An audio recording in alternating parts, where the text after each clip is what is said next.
Good evening, Bucknutters. Welcome into What We Learned Live following whatever the heck we just watched there. Ohio State's 14-3 loss to Missouri in the Cotton Bowl.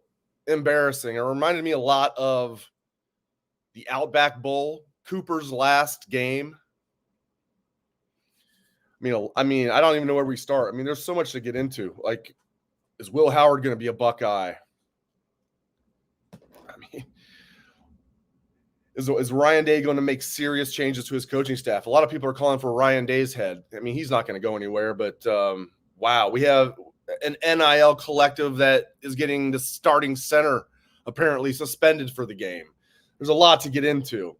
Very poorly coached. I know you're down to your backup quarterback in Devin Brown, which is really like splitting hairs since that was supposed to be neck and neck anyway with Kyle McCord. It still looks way too vanilla. The little bit we saw from Brown, and Keenholz gets in there. Looks like he was not even prepped to play. Very poorly coached. The offensive line, not good. Doesn't help that all of a sudden Enoch Vamahi's in there because you got to move Matt Jones to center because the starting center is apparently suspended because of something with NIL related with one of the collectives. And not the foundation. Not talking about the foundation, who's a great job. Brian Schottenstein and the foundation. These guys do a great job. Man, if that's true, if this is a situation where there was an Ohio State NIL collective getting Ohio State starting center suspended for this game, that pisses me off. Let's bring in Heath Schneider. Heath, how you doing? I'll be honest. I've been better, but I've been worse. But I have been better. This was a tough one to watch. I enjoy a defensive game, but I don't enjoy offensive ineptitude. And we can take a look. Like, there was so much coming in this game that had intrigue, that gave us ideas of things that could go right, things that we want to take a look at. One of them, of course, was Devin Brown. Not a fair sample size for him. And of course, he got hurt. You had to bring in Keenholz. He showed us that he is really not ready. 6 months ago, he was graduating from high school, so I get it. But man, tough one to watch right off the bat. And I guess if I'm thinking about this and trying to understand things as we go into this off season, which is a difficult off season when you've lost your last two.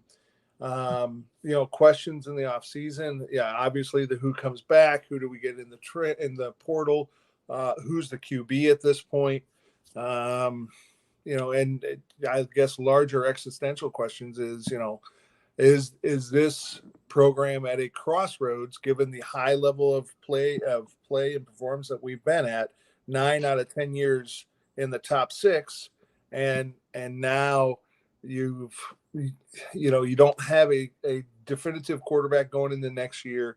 I absolutely give grace for some of the Michigan stuff over the last couple of years, right? It's a legit thing that happened. I get it.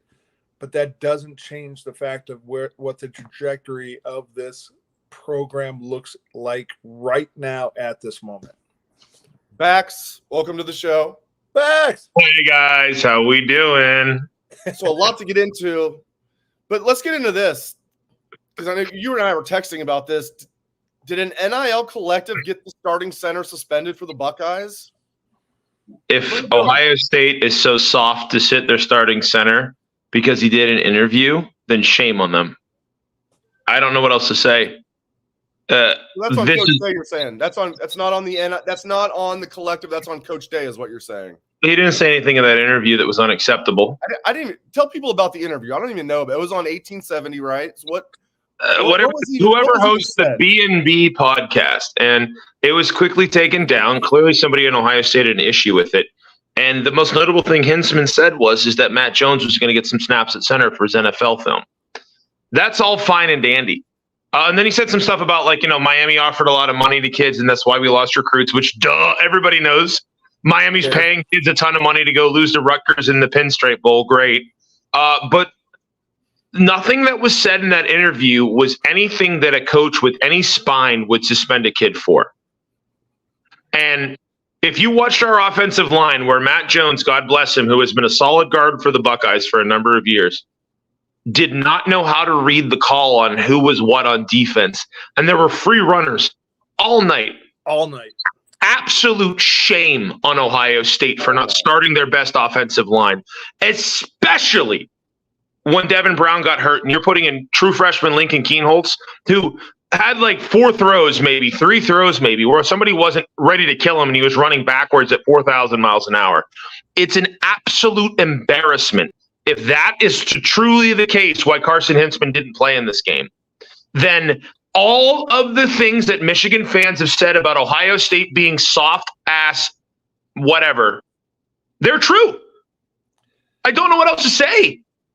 This is the worst O-line performance Ohio State has had since the Bowman days. And it's a self-inflicted wound if we're not having the captain of the O-line, the guy who makes all the calls at center, who was very good all year in Carson Hintzman play because of an NIL interview. I hope it's not true. But Dave, Heath, we watched it tonight. It was awful. So I guess my question is, though, is that a compliance department issue, or is that a Day makes the decision, or can Day try to trump it? I don't think he can. I don't think it's a compliance issue. How is that compliance? Yeah. I was just about to ask you though, Heater. You're a military guy. You're a follow the rules guy. Where do you land? Like, if you feel like Hintzman stepped out of line here, and if he did, does the punishment fit the crime? Like, where are you at? I don't think he did. I don't know what the rules were going into it. I don't know what the rules of engagement were. It doesn't feel like that's what it was. It feels like it's heavy-handed, but I don't know all the details. It feels that way. Yeah. Yeah. All right. Let's get into quarterback, guys. I expected a lot more, even from Kienholz. It looked like they didn't even get him prepared for the game. And I know Devin Brown got knocked out early with the sprained ankle, but backs, I expected more. The little we saw out of Devin Brown, he didn't look good. And then I expected more out of Kienholz. Man, just very, very disappointing. And the offensive line was lost. Probably had a lot to do with the fact that they were breaking in a new center, and then that puts not just Matt Jones is breaking in center, now you have a new right guard as well. So you get 2 new starters, basically. Yeah, it was like a chicken and an egg. Like, Jones couldn't recognize whatever the defensive scheme was in front of him, but then Vamaki was like a matador on a lot of blocks. He got beat left and right. He had a bad game, and at the end of the day, a lot of times, what if Hintzman makes the right read and Jones is the better guard next to him? That might have helped a lot. It's hard with the quarterbacks in this game because Devin Brown barely got a chance to show what he could do. He was 4 for 6 before he got hurt, but they were all short passes. And then Kienholz was running for his life on half these throws. And a lot of them was him throwing off his back foot and like, oh my God, there's pressure in my face. But there was a couple other plays he made. And there was one, what happens if that Jalen Ballard pass that Ballard did not high point whatsoever? What if that gets completed in the first half and Ohio State's all of a sudden in the position to get some extra points? You never know how this could have gone. But I can't really give you a lot on the quarterbacks, Dave. We were thinking this game was going to be, is this what Devin Brown's future is? Is this Devin Brown as a starter or not as a starter? Is Lincoln Kienholz, we didn't even expect to see him, and it's hard for me to get a read on him tonight because I thought the O-line was just that bad. And when you're a quarterback and you have no time, Kyle McCord behind this line. Everybody's like, Kyle McCord's giggling from Syracuse watching this horrible offensive performance. But what happens to McCord, who has absolutely no ability in a pocket? He's getting sacked left and right. So I'll be honest, guys. It feels very much to me like we chose willingly not to play our best O-line tonight. And the quarterbacks are really hard to analyze because they were running for their lives all night. And Missouri had routinely 8, 9 guys in the box thinking, well, Trey's going to run the ball or Xavier Johnson's going to run the ball. And Ohio State did nothing creative outside of maybe 1 or 2 plays to slow Missouri down. It seemed like we had no answers whatsoever. And a lot of this comes back on coaching, guys. We can, 10,000 foot view on all this to me is we've gone 2 full Coopers in a row. You lose to Michigan, you lose your bowl game. That's not acceptable. I really can't go much further than that. That's unacceptable. So So my take on the quarterbacks, and then I'll come to the two full Coopers. Great line. Lincoln Kienholz, not ready. He's clearly not ready. Although I'm shocked a little bit, like what you said, Dave, that you would have thought that he would have had some sort of preparation. It looked like he came in and had no idea which way the team was going, which direction are they going on the field itself. Coming into this game, I thought Devin Brown, and you guys have heard me talk about it this year. I've written about it, etc. It has appeared to me to be Belisari 2.0. Small sample size today, 4 of 6 for 20 yards. I'm not moving off of Belisari 2.0 yet. He everything he does seems to be very chaotic. He's everything. He seems Can like he he's cover in a panic kickoffs every though? time he drops back. He's in a panic. Can he play Can safety? he play safety? Can he cover kickoffs? Can he play safety? Can he cover kickoffs? Can he cover kickoffs? That's the question. Lincoln Kienholz, I give grace in the sense that 6 months ago he was graduating high school. However, hey, guess what? Lincoln, that's on you. You decided to stay your full year in high school because you want to graduate with your guys. I get that. I understand that. Everybody here went to high school, but seriously, you had bigger fish to fry. Bax skipped it. Bax went straight from junior high to college. He was like, I may be a Rain Man, Dave, but now, Heater, can I jump in real quick and then I'll lead your way? Yeah, no, you're good. Let's ask what the last 2 years with our quarterbacks have looked like, right?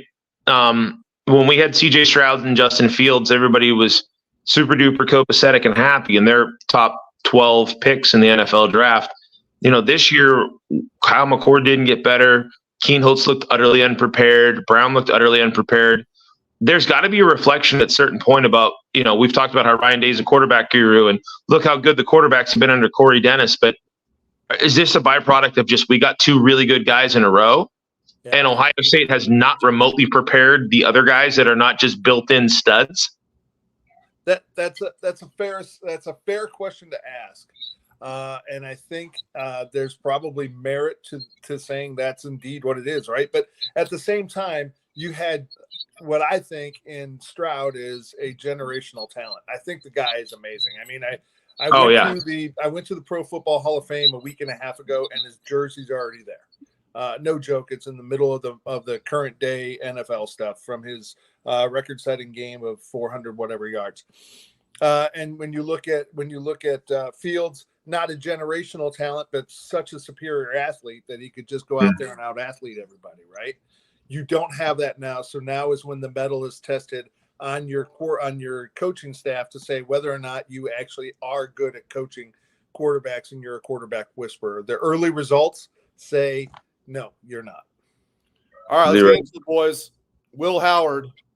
Who wants to go first? Raise your hand. Who wants to go first? Oh, Bax. 100%. The teacher calls on Bax first. Then we'll get Heater after that. Bax. Will Howard, is he coming to Ohio State? And do you want him to come to Ohio State? I want him to come to Ohio State, and can we pay whatever it takes for 4 more offensive linemen to play with Carson Hintzman? Thank you. I think Shorten to the point. Go ahead, State. Heater. I think he's coming to Ohio State, but I don't think anything's locked up either with him coming or with whatever playing time he might see in the future. Because while I told you all season, don't sleep on Lincoln Kienholz, now I have to say, don't sleep on Aaron Nolan. Yeah. Heater, I was with you. I love Lincoln Kienholz as an idea, but he's clearly not ready. He's just clearly not ready after watching tonight. Looked like he wasn't even coached up. They're in there throwing like Hail Marys or something. Like they're going to throw like 15-yard Hail Marys. It's like, oh my God. When he had like 3 snaps with time to throw, he like off of his back foot and stepping into his throw, he looked like a quarterback. But I don't know if Kienholz is bad or the offensive line was that bad. And honestly, guys, after watching the O-line tonight, I came into this night thinking we would talk about there's going to need to be a few changes on Ohio State staff. After tonight with this O-line, like what is Justin Fry doing to justify his salary and his job? Yeah. That the O-line scheme, the O-line blocking was terrible. We can chalk up part of it to, your starting center wasn't there.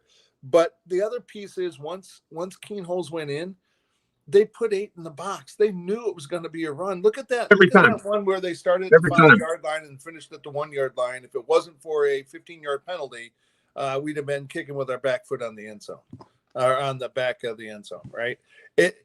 When the defense knows, let's tie it back to Michigan stuff. When the defense knows what's coming, it's certainly easy to prepare for that play, isn't it? They didn't need to steal signs to know it was coming tonight. I was like, they eventually did. I was like, just throw it deep. There was one that I was like, just throw. I was saying before the pass, just throw it deep no matter what. And they did. And Jaden Ballard, I don't know if you call it a drop. The DB. It was a low point catch, Dave. Here's what happened on that play. Ballard's feet were barely off the ground. A receiver that jumps to that ball catches it. It's a bad play. I don't know what else to say. The point is, they needed to do more of that, and not when it was completely obvious that they were going to lose 2 yards. I joked on Twitter, if you're going to do that bullshit, just take a knee.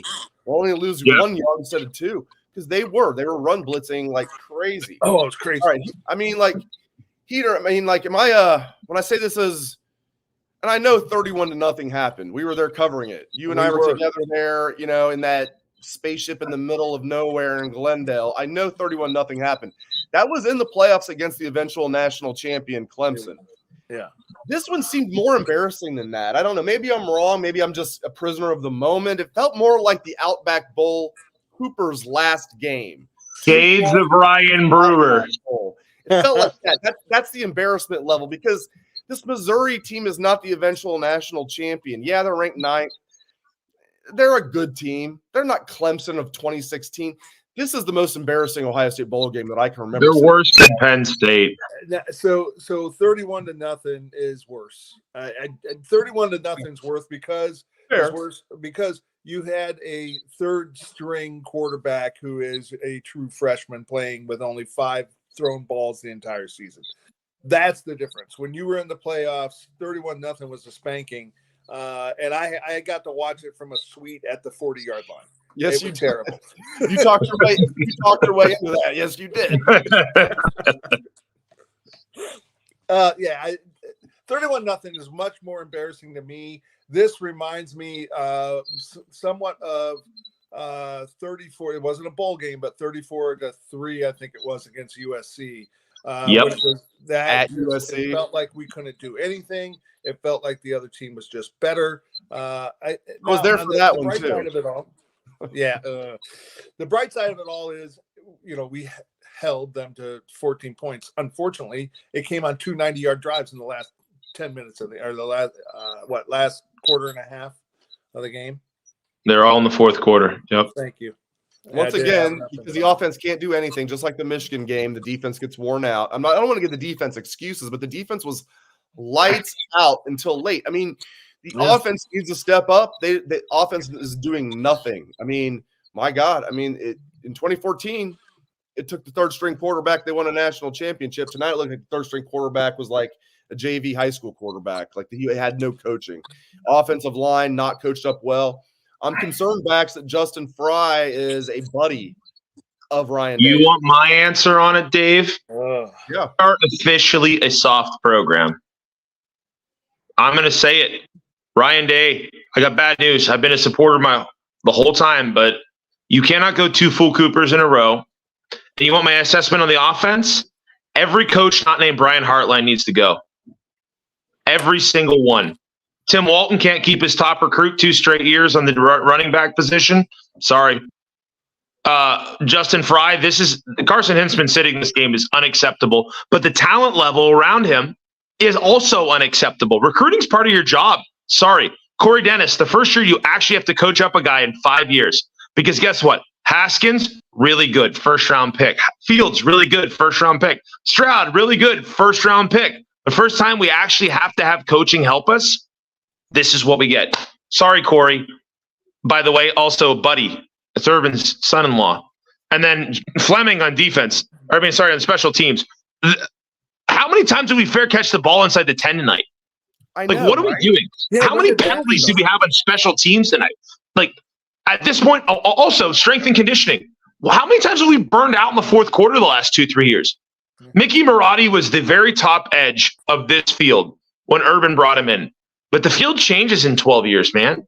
At this point, if Ryan Day is not willing to drop some bombs on this program to make us better, there are wildly too many buddies. There are wildly too many it's okay. There are wildly too many excuses. Here's what happened. 2 straight years. You lose to Michigan and you lose a bowl game. Every offensive coach, not Dame Hartline, special teams coach, strength and conditioning staff, and pick someone on defense. I don't care who. We need to get a lot hungrier and we need to get a lot tougher because this was a soft-ass loss. Also, one more thing. Jack Sawyer was fantastic tonight. Got to give him credit. Awesome. Yes. I mean, that was going to be the lead if they had won this game. Jack Sawyer coming in with 3.5 sacks. That's 3 in this one alone. Bax, I'll get you out of here. Thank you for your thoughts, my friend. Hey, guys. You know what? It's always darkest before the dawn. Good chat with you, Bax. Get some Swensons. Bax loves some Swensons, right? Swenson's is fantastic. They're a great sponsor, and I'm not getting paid to say this. You gotta get a little Swenson's. Just go to Swenson's, say Bucknuts. You get a free milkshake. It's a great deal, guys. Appreciate it. All right, see you guys. Peter, any last thoughts before I get you out of here, sir? Yeah. Jay Book. By the way, welcome to the show, Jay Book. Jay Book, good. What's up? What's up, guys? Hey, so last thoughts, right? I am not on the train of blow it up or blow up most of the coaching staff that Bax is on. I love how Bax comes in. He has a hot take, he has an emotional take, and it's a spirited take. However, you are still, yes, we lost 2 games last year. We lost the last 2 games this year, but you're still a program that was 1 missed field goal away from a national championship last year. There is no doubt in my mind we would have waxed TCU last year. Everybody in America knows it. It was a shanked field goal away from a national championship. You can argue about whether or not that was a portion of the season or the 2 games that at the end of it all, we are now on a downtrend. I don't believe it. I believe that this program still has opportunity to make small changes as we go through. I don't think you have to blow up. I do agree with him on some of the offensive line coaching, etc. I think there is opportunity for us to get tougher, but I don't think it's a soft program yet. And I don't think that we're driving toward soft. I think that we are still a program that is in the top 10 when we should be in the top 5, given the talent that we have. That is in part coaching, and we need to fix that. Heath Schneider, my man in Amsterdam, Royale with cheese. Have a Royale with cheese. Royale with cheese. Venmo you. Have a Royale with cheese on me. Appreciate it, bud. All right. Bye. My man in Amsterdam. All right. My man in Scottsdale, Jonah Booker. Jeez, that was embarrassing. Where do we start? Can Will Howard get here fast enough? I mean, what's on your mind most, my man? That was probably the worst offensive line performance that I have ever witnessed watching Ohio State football. I'm going to come in here, Dave, and I'm not going to try to lose my mind. I mean, I've been fired up for the last 3 hours, 4 hours since this game started. But that was bad, man. That was some bad football. I mean, holy smokes, Justin Fry. Dave, you can't have that at a place like Ohio State, man. If you're Ryan Day, there's no way, and I just tweeted it out, there's no way you can look at this coaching staff and say, hey, let's run this back. I know he's good friends with Justin Fry, but that was probably a worse performance than anything that Stud or Jim Bowman had put out there on the field. I mean, I have no idea why they shook up the offensive line in the first place. You look at Matthew Jones playing center for the first time. There's free hitters all over the place. Nobody picking up blitzes. It was a pretty bad performance from the offensive line, Dave. Really bad. Let's bring in Patrick Murphy. Patrick, what did Coach Day say about the Carson Hinsman situation? Was he suspended? I was not in there for that part of it. The setup here is not ideal with the way that they do the post game. So Ryan Lincoln and Jack Sawyer were talking at the same time as the guys in the other room. From my understanding, he didn't address it too much. He just said that Missouri was bringing 0 blitzes. They were unable to pick those up, and that's concerning going forward. I certainly think that it was strange. I mean, I think when we first saw that Enoch was at guard and Matt Jones is at center, the thought was, okay, maybe you're just giving Matt Jones an opportunity to showcase he can play center for the NFL. But you said that for the last month, you're going to do whatever it takes to win the game. So it's very strange that he did not then follow through with that and kind of go back to the offensive line that worked, moderately well, at least for most of the season, especially when you lost your starting quarterback and you're asking a freshman to go out there and make plays. So unfortunately, I don't have an answer. If he did say it and I find it in the video when I go back, I will definitely put it out on Twitter. I'm sure it's already out there if some people were in there, but it did not make sense to me. I thought for sure they'd come out in the second half and change things back up. I do believe he said Hinsman was available from what someone told me, but I don't know. That's a weird one, no doubt. Jay, but what do you make of that situation? Go ahead. I think Patrick hit it right on the head. You got a first-time starting quarterback out there. The last thing that you want to do is put him in a bad situation where you're putting an inexperienced unit that has never worked well together, in a situation to where, hey, they're running 0 blitzes. Ryan Day said they're running 0 blitzes. I didn't see Ryan Day give his quarterbacks an opportunity at all. If you're knowing they're running that, leave a tight end to block. Yep. Leave Trevion Henderson in to block. You can't. It was a numbers game all day, Dave. 7, 8-man front. I mean, at a certain point, I was counting, and I freeze-framed it. Michigan had 10 men in the box. They were not even disguising Missouri, a blitz. Or I'm sorry, Missouri. They weren't even disguising any type of blitzes, Dave. And you look at it, why change up your offensive line when your quarterback who's never started to game to be comfortable in this type of atmosphere? It just made absolutely no sense. But Ryan Day's going to have to ask for this. He's going to have to answer for this, Dave. I mean, the fan base, they are not happy with what they're seeing. You're talking about back-to-back years, losing to Michigan, losing a New Year's Six bowl game.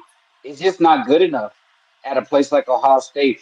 And I think Ryan Day has probably missed his window for a national championship because you look at C.J. Stroud, a generational type of quarterback. You look at DeJuan Jones, was starting it in the NFL. You look at Paris Johnson, a top 10 draft pick. You look at Marvin Harrison, all of the wide receivers. The Big Ten's only going to get more difficult. You have an expanded playoff. His window was right now, and I think that window might have closed on him, but he has an opportunity to lift it back up, but it's going to require him to make a lot of tough decisions because what you see from this coaching staff right now, there's absolutely no way that you can say, hey, this is good enough to run it back for another year. J-Book, we'll get you out of here on this. I'm going to get Patrick in here so he can get back to work. I want to get your final thoughts, and I want to get your thoughts on, do you think Will Howard's going to be a Buckeye? I want to get your final thoughts on whatever you want to say, my friend. I will say this. I think we all wanted Devin Brown to come into this game and to play extremely well. I have major concerns about his durability issues. I don't know if you can build a program around Devin Brown. Great kid.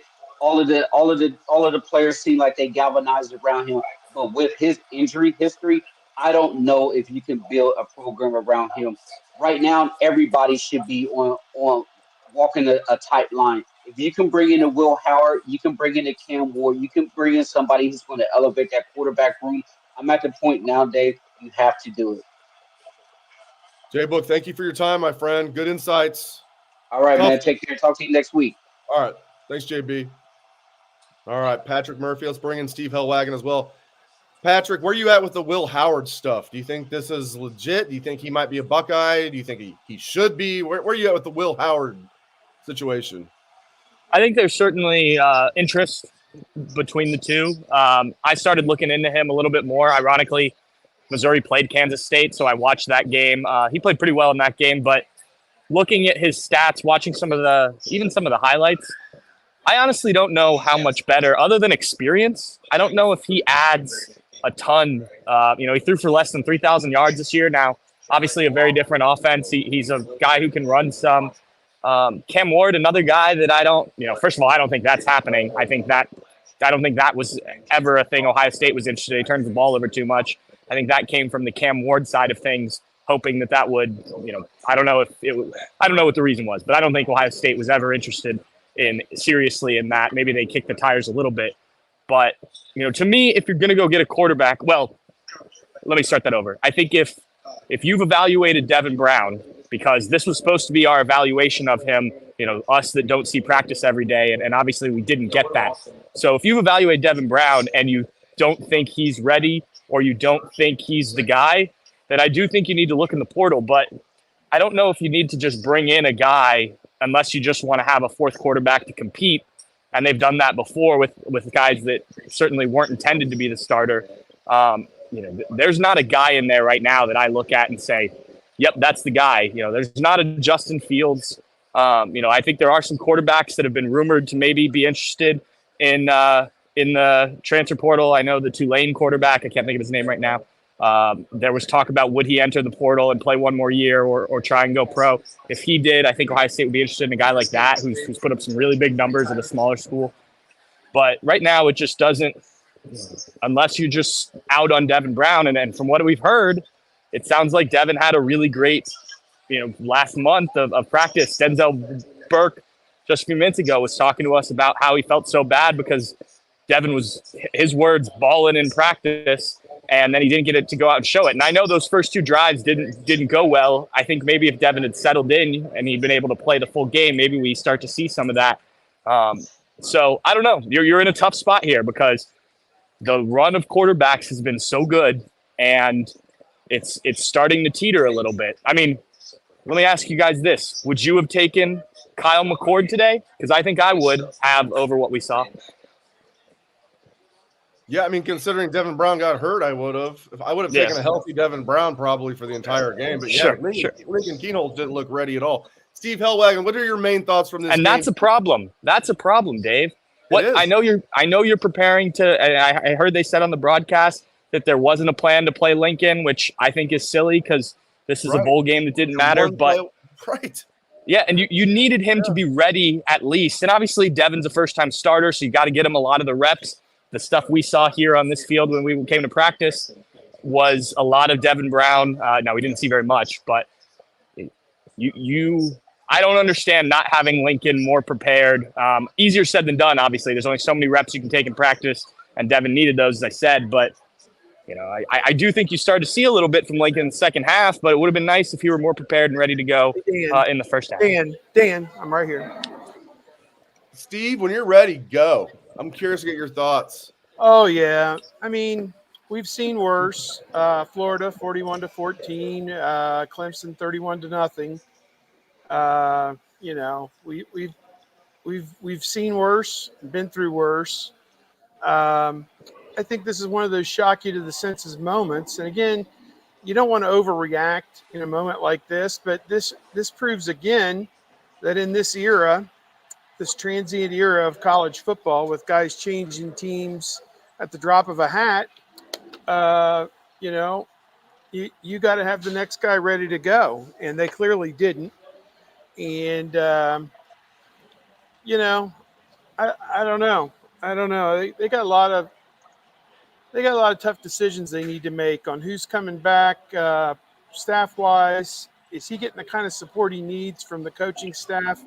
I'm not sure that he is in a lot of positions. They fouled guys on the Missouri coverage team twice on fair caught punts. I mean, you he's fair catching it. I know he's fair catching it. Why are we blocking somebody in the back or holding somebody when we know he's going to fair catch it and give him a free 10 yards? Why are we doing that? So I would think that's the end of the line for that guy. I don't know, delay a game on the first punt of the game. I mean, you could watch the first play and knew they were going to go 3 and out. I mean, I thought the defense played amazing football for 3 quarters, and then, it's kind of like that Clemson 31-0 game. When you eventually figure out your offense is not coming to your rescue at any point, well, just human nature, you spit the bit a little bit. This was different than Michigan. Michigan, wore them down in the fourth quarter, whatever it was. Then that did happen here today, but they were left for dead, obviously. And it's nobody's fault. I mean, what can you do? I mean, you're put in a position where your quarterback quits the team because he didn't like, what he was hearing from the head coach. And, they're 2 plays from playing for the national championship. And now here they are, leaving here with one of the most embarrassing showings that in the offensive line. You're starting from scratch there. I don't care who comes back, and all jobs are open. The guy who makes your offensive line calls all season is standing as a healthy scratch on the sidelines. Apparently Ryan Day told the people in the press conference that Hinsman hadn't been playing well. Well, I don't know, guys. So Enoch Bamahi was playing well. Give me a break. He was obviously suspended, right? Are we being real here? Or are we going to be fake? I don't know. Being real, he was suspended, right? That's what it seems like. Patrick, I know you've been on here for a while. I want to get your final thoughts. Patrick, what am I leaving out? What are some things you want to get off your mind? Something from the press conference, something from the game? One thing that, we went into the players' room. Xavier Johnson, I think it should be mentioned, and maybe this isn't the time to really talk about this, but guy was in tears talking about, just his career, 6 years here. Talked about how he came in a boy, and left a man. Talked a lot about his faith. I really respect him for really opening up and talking to us. He played, he did everything they needed him to do in this game. And I know that's not what people want to talk about right now, and I understand that, but I wanted to mention it. I think also, we were talking this quarterback thing. You've got Aaron Nolan coming in, right? And you shouldn't at Ohio State have to start a freshman quarterback. But if he's really the number 6 quarterback in the country, and, we've seen it, look at Tua Tagovailoa coming in and winning a national championship. He's definitely, I wrote something a couple last week, I think, about how he's going to have to be in the quarterback competition unless they bring in a transfer portal quarterback. Now I think you definitely want him in there if he's what you recruited. And, I think a lot of people think he is. Steve, you mentioned the defense. You just eventually run out of gas when you're having to just over and over and over again get these stops, and you're back on the field so quickly. A lot of those times, it's tough for that. I think we're talking about coaching staff changes. Even some of the guys who have been successful here, I think you look at and ask, is it getting to a point where things aren't working the way they once were? I think you really have to look at everything here. And I agree with Steve. This game isn't the end of the world. You lost your quarterback. You had to play a freshman that wasn't ready to go. That's not the problem. But the problem is we've been talking about a lot of the same things all season, and they're not getting better. And so you've got to take a hard look in the mirror. It's going to be a long, strange offseason, I think, for this team. And you hoped you would at least go out of this game with a win, even if it was ugly, and be able to go into the offseason with some positivity and still have to evaluate a lot of things. Now you're going in with no positivity. You scored 3 points in a bowl game. Awful. There's reasons for that, but go ahead. Go ahead. No, that's good. That's good. Out there a little bit. All right. Thank you, Patrick Murphy. Appreciate it. All right. He is Patrick Murphy. Steve, what else do you want to touch on, man? I'm in the camp. I think Will Howard is going to be a Buckeye now. If I'm just betting, I feel like there's a lot of smoke there, and I'm buying into it, especially what I saw out of the quarterbacks tonight. Yeah, I suppose so. And this is a guy that won a Big 12 championship at Kansas State last year. Is he the guy that puts you over the top to win the national championship next year? I don't know. I don't know that to be true. Is he better than Devin Brown and Lincoln Keenholz and true freshman Aaron Nolan is all I want to know. Well, No.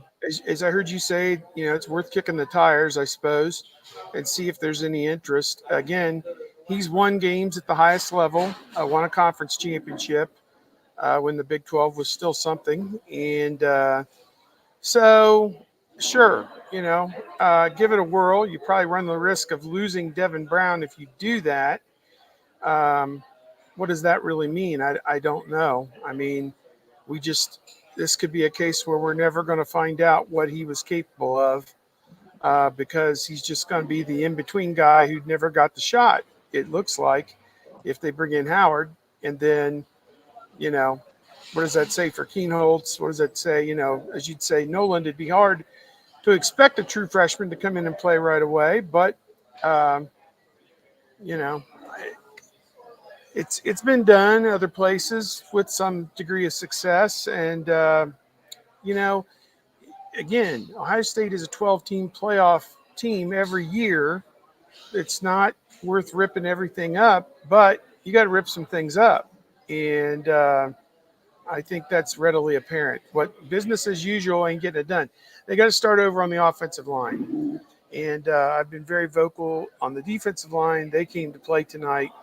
Played great. They did allow the quarterback to escape contain 3 or 4 times. And as I wrote in the preview and in the 10 questions, that was going to be critical. You had to pressure him and contain him. And they pressured him, but they did not contain him. And so that was defeat in a game where the difference was razor margin. That was defeat. So that'd be the one thing the defense did. Obviously, Styles and Burke bit on that hard play fake to Cody Schrader on the deep pass, the 50-yard pass that really, that's the one where Ohio State finally or late in the third quarter finally blinked.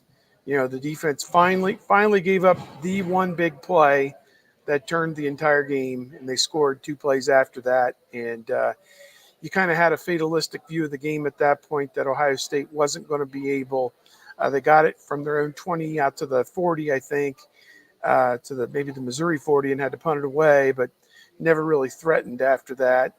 So, got it, down there, the 35-yard line, maybe with 3 minutes to go, but just couldn't take it the rest of the way. And, too much, too little, too late. And really, not much you could say, as Lincoln Keenholz said, this was a great experience for him, even though it wasn't, a good game for the Ohio State team, but for him and his development, it was, just a huge step for him to be out there in that situation. So we'll see what he's able to do with that going forward. Let me get you out of here on this. A lot of people are being very critical of Ryan Day. I have no doubt that Coach Day is going to be the coach next year. I don't think he's going to get fired after this game. But what do you say to people that are being extremely critical of Ryan Day? Well, he's 57-7. They just signed the number 3 class in the country. They got a outstanding Fields, Stroud type quarterback coming in, at least in terms of recruiting rankings. I mean, we'll get to see him in the All-Star game hopefully next week or this coming week and maybe get a better feel for what he's all about. You can't just punt on the program because of a couple small setbacks. That doesn't get you anywhere. So you got to continue to ride this path. But having said that, he has got to embrace change. And,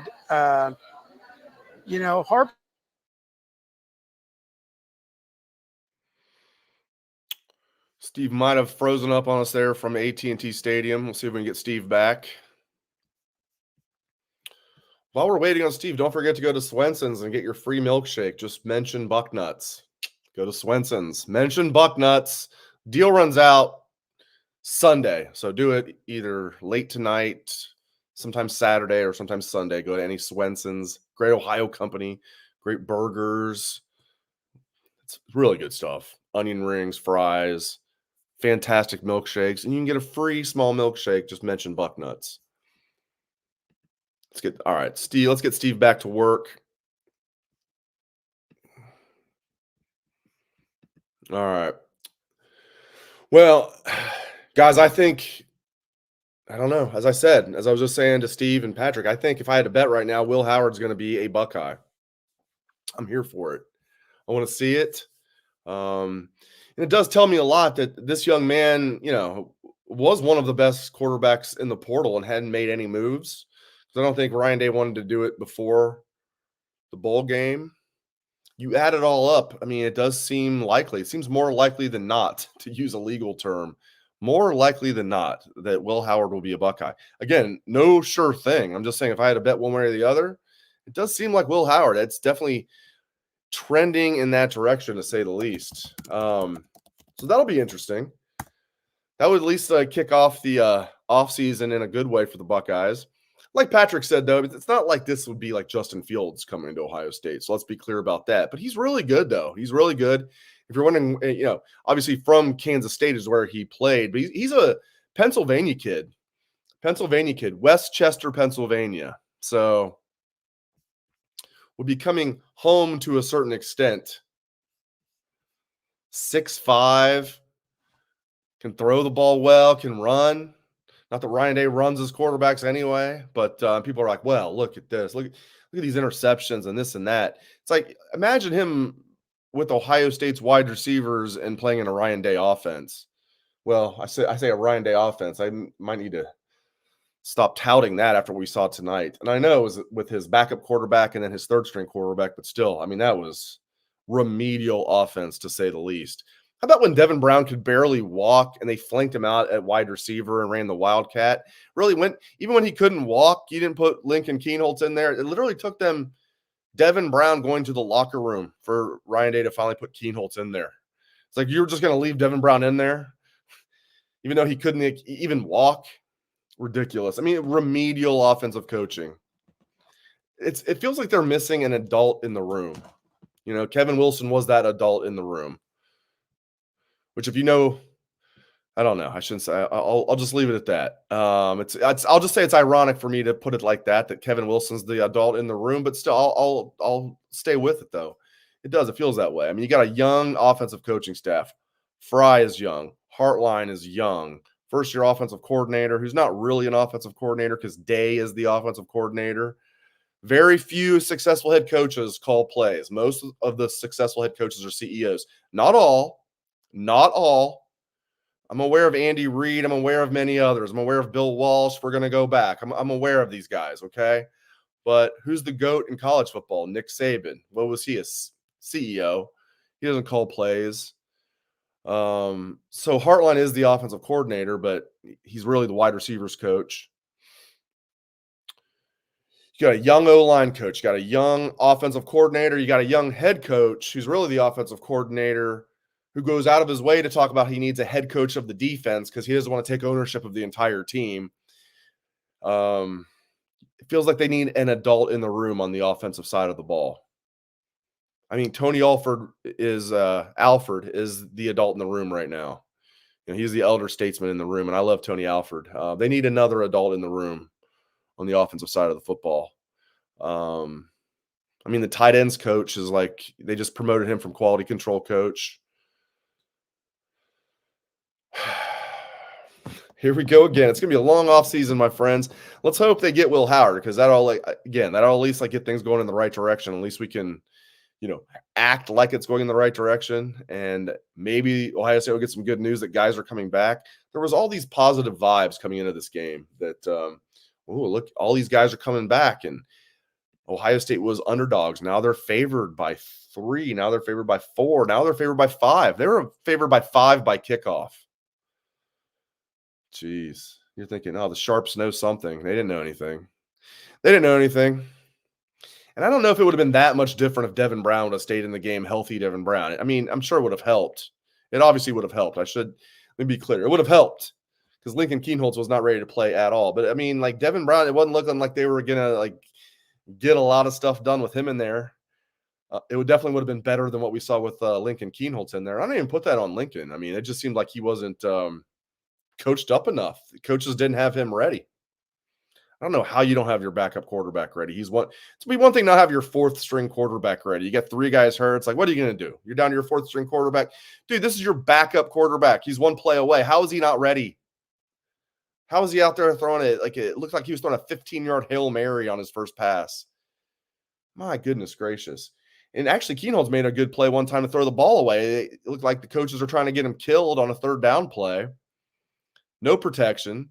He actually made a good play to, not get killed and to throw the ball away with not getting a, intentional grounding. Just disappointing all the way around.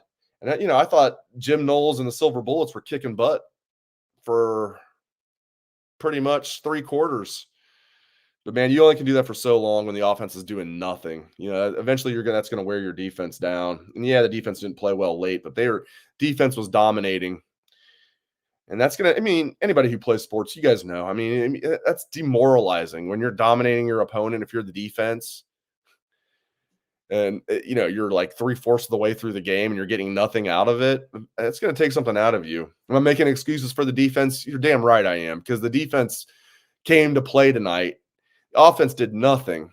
Offense was an embarrassment against a pretty shoddy Missouri defense.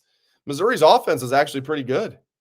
Look at the national rankings. Missouri's defense is not good, but you wouldn't know it by watching tonight's game. So there you go. It's going to be a long offseason. I want to thank all of my guests tonight: Heath Schneider, Matt Baxendell, Jonah Booker, Patrick Murphy, and Steve Helwagen. So there you go. As Bax said, this was a Cooper special. You lose to Michigan and lose the bowl game and do it in embarrassing fashion. Jeez. Listen, Ryan Day, for those that are wondering, is Ryan Day's job on the line? Not right now. It's not. No. He'll definitely be Ohio State's head coach in 2024. He better not lose to Michigan for a 4th straight time, especially with the new AD coming in, especially with the game being in Columbus, especially on the heels of this embarrassment. Get it together, Buckeyes. Appreciate you guys being with me. Thanks again to my guests. Thanks to all of you. Hope everyone has a great rest of your weekend. Happy New Year's, Bucknutters.